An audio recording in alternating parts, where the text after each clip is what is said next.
చీపురుపల్లి నియోజకవర్గం మెరకముడిద మండలం గర్భం గ్రామంలో స్వయంభుగా వెలిసి ఉన్న శ్రీ మల్లికార్జున స్వామి వారి ఆలయంనకు భక్తులు తెల్లవారు 4 గంటల నుండి పోటెత్తారు. దేవుని దర్శించుకొని తీర్థప్రసాదాలు తీసుకున్నారు. ఇతర గ్రామాల నుండి వచ్చిన భక్తులకు ఇబ్బంది కలగకుండా ఉండడం కోసం మధ్యాహ్నం మహా అన్నదానం కార్యక్రమం నిర్వహించారు. గర్భం గ్రామ పెద్దలు మరియు ప్రజలు సహకారంతో ఈ కార్యక్రమం జరిగింది.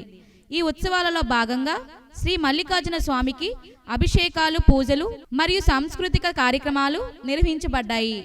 భక్తులు స్వామిని దర్శించుకొని తమ కోరికలు తీరాలని కోరుకున్నారు. ఈ కార్యక్రమంలో పాల్గొన్న గర్భం గ్రామ పెద్దలు మరియు ప్రజలకు, భక్తులకు స్వామి వరాలను అందించాలని కోరుకుంటున్నారు.